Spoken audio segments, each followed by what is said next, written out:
유튜브와 페이스북으로도 함께 하실 수 있습니다.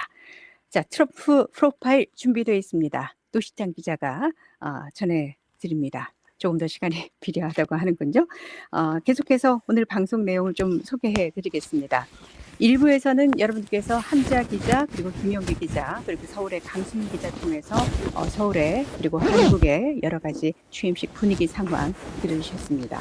트럼프 프로파일 그리고 부통령 JD 벤스 프로파일이 준비되어 있고요. 공화당과 민주당 의원들의 그 새로운 그 트럼프 2기 정부를 대하는 견해 전망도 준비되어 있습니다.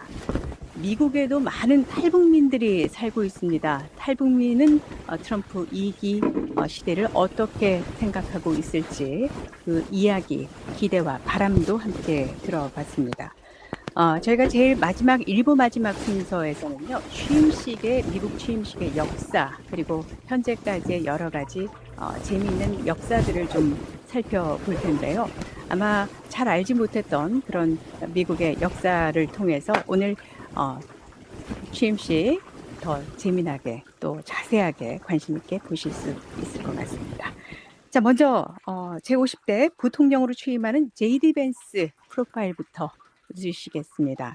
취임식에서도 JD 벤스 부통령이 먼저 입장을 하고 취임 선서를 하게 됩니다. 심현지 기자가 전해드립니다.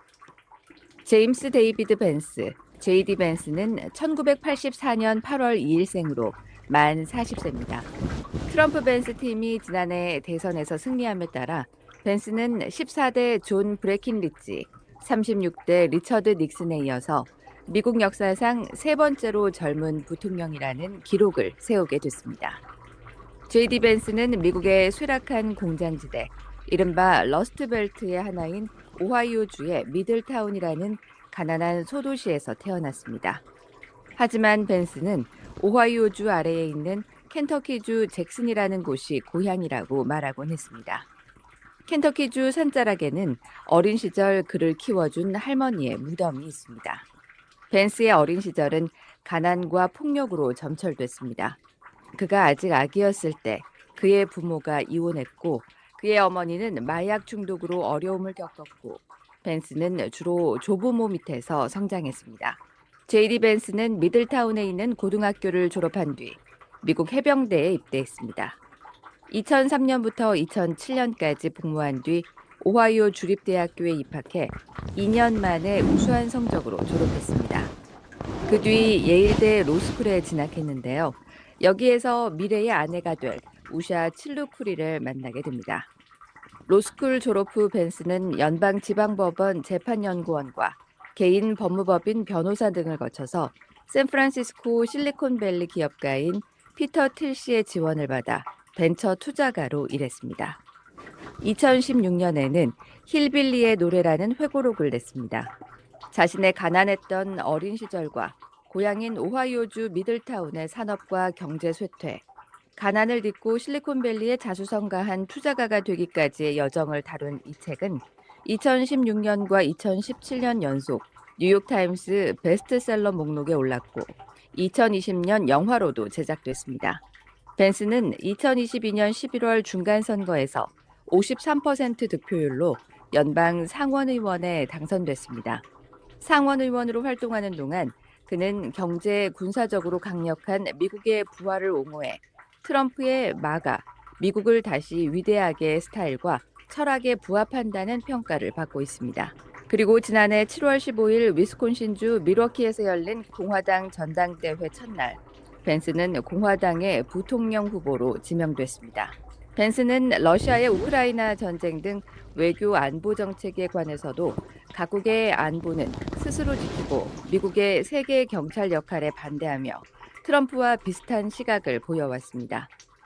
트럼프가 벤스를 러닝메이트로 삼은 것은 이러한 정치 성향과 그의 젊은 나이 등을 고려했다는 분석이 나오고 있습니다. 벤스는 부인 우샤 벤스와의 사이에 세 자녀를 두고 있는데요. 인도계 이민자의 딸인 우샤 벤스는 첫 남아시아계 세컨 레이디라는 기록을 쓰게 됐습니다. 네, 이제 몇 시간 뒤에 미국의 제50대 부통령으로 취임하는 JD 벤스 프로파일 함께 하셨습니다. 자, 이번에는 47대 미국 대통령으로 취임하는 도널드 트럼프 어떤 인물인지 트럼프 프로파일 노시창 기자가 전해드립니다.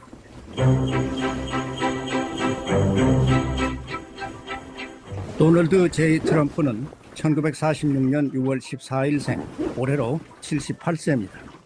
명문 펜실베니아 대학교에서 경제학을 전공한 후 부동산 개발업자였던 아버지의 영향을 받아 뉴욕 심장부인 맨하튼에서 부동산 개발 사업에 뛰어들어 부동산 재벌이 됐습니다. That a truly successful person, a really, really successful person, and even modestly successful cannot run for public office. 트럼프가 2015년 처음으로 대선 출마를 선언했을 때만 해도 미국의 대통령 명단에 이름을 올릴 것으로 예상한 사람은 많지 않았습니다. 막대한 재산을 가진 부동산 재벌, 텔레비전 프로그램을 진행하던 한 유명인의 무모한 도전으로 보는 시각이 많았습니다.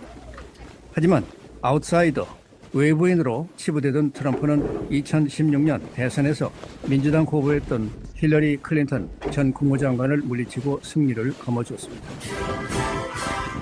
I, Donald John Trump, do solemnly swear. I, Donald John Trump, do solemnly swear that I will faithfully execute. That I will faithfully execute. 미국의 45대 대통령으로서 그의 4년 재임 기간은 Make America Great Again, 미국을 다시 위대하게라는 기체 아래 철저히 미국의 이익과 미국민의 초점이 맞춰졌는데요. 그러면서 북대서양 조약기구를 비롯해 세계보건기구 같은 국제기구들과 사이에 틈이 벌어졌고요.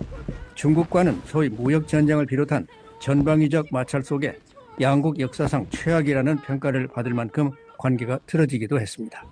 임기 말기인 2019년 12월 전 세계를 강타한 신종 코로나 바이러스 팬데믹이라는 전무후무한 일이 발생했습니다. 이는 2020년 대선의 해를 맞아 재선을 준비하던 트럼프에게는 큰 악재가 됐고 트럼프 행정부의 코로나 대응에 대한 비판의 목소리가 컸습니다. 2020년 대통령 선거에서 트럼프는 재선을 노리며 이번에는 미국을 계속 위대하게라는 구호를 내걸었습니다. 하지만 당시 민주당의 후보였던 조 바이든 대통령에게 패했습니다. 트럼프는 선거 결과가 조작됐다며 법정 다툼을 예고했고요. 2021년 1월 6일에는 미국 역사상 초유의 사건이 벌어졌습니다. 트럼프 지지자들이 부정선거를 주장하며 연방의사당을 습격했는데요. 이 일은 또한 트럼프를 오히려 정치적으로 곤란하게 만든 사건이라는 평가를 받았습니다. 의사당 습격 사건 일주일 만에 하원은 트럼프를 반란 선동 혐의로 탄핵 소추하는 법안을 통과시켰는데요. 상원에서 유죄가 나오지는 않았지만 2019년 우크라이나 스캔들에 이어 미국 역사상 유일하게 2번 하원에서 탄핵 소추를 당한 대통령이라는 오명을 안게 됐습니다. In order to make America great and glorious again, I am tonight announcing my candidacy for president. 도널드 트럼프는 2022년 11월 15일 자택에 있는 플로리다주 마르라고 리조트에서 2024년 대통령 선거 출마를 공식 선언했는데요. 이번에도 2016년 선거 때 내걸었던 미국을 다시 위대하게라는 표어를 들고 나왔습니다. 트럼프는 여러 형사, 민사 소송에 얽혀 있습니다. 형사 기소된 사건은 총 4건으로 백악관 기밀문서 유출 혐의, 성추문 입막음 혐의, 2020년 의사당 난입 사건과 관련한 대선 결과 뒤집기 혐의, 조지아주의 선거 결과를 뒤집기 위해 압력을 행사한 혐의 등입니다. 특검이 진행해온 기밀문서 유출과 대선 개입 사건은 트럼프의 대선 승리에 따라 기각됐고 조지아주 대선 결과를 뒤집으려 한 혐의에 관한 사건 역시 현재 진행이 중단된 상태입니다. 하지만 성추문 입막음 혐의 재판에서는 유죄 판결이 내려졌습니다.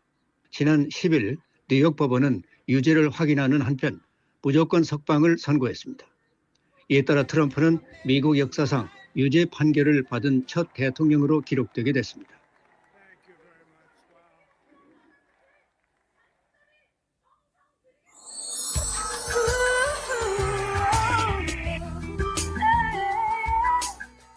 The voice of America.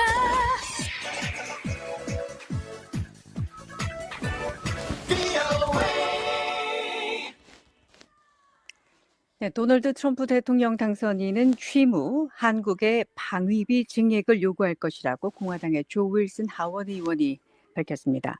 12선 중진인 윌슨 의원은 VOA와의 인터뷰에서 트럼프의 초점은 힘을 통한 평화에 있다면서 이같이 말했고요. 이 밖에 한국에서 이뤄지고 있는 정치적 불안정 상황이 걱정된다면서도 일시적인 혼란으로 본다는 견해를 밝혔습니다. 하원 코리아 코커스 공동의장인 윌슨 의원을 이조은 기자가 의원 사무실에서 만났습니다. 트럼프 2기 행정부가 들어서는 가운데 새 의회에서 하원 외교위와 군사위 활동을 이어가실 텐데요. 한반도 문제와 관련해 의원님의 우선순위는 무엇입니까? And Donald Trump, his whole focus is peace through strength. And his view is, and I agree so much, it's really the 도널드 tradition of 트럼프의 Raleigh. 초점은 힘을 통한 평화에 있습니다. 저는 그의 관점에 전적으로 동의합니다. 전통적인 로널드 레이건 방식인데요. 서방이 강해야 침략과 공격을 억제할 수 있다는 것입니다.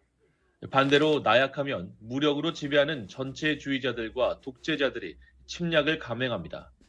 또한 트럼프가 이미 나토 동맹국들이 군 준비 태세를 위해 방위비 지출을 국내 총생산의 5%까지 늘리길 원한다는 입장을 밝혔습니다. 한국, 일본, 필리핀, 호주 같은 동맹국들에도 그런 군사적 준비를 촉구할 것으로 확신합니다. 그렇게 해야 전쟁을 막을 수 있습니다. 각국 정상들이 트럼프 대통령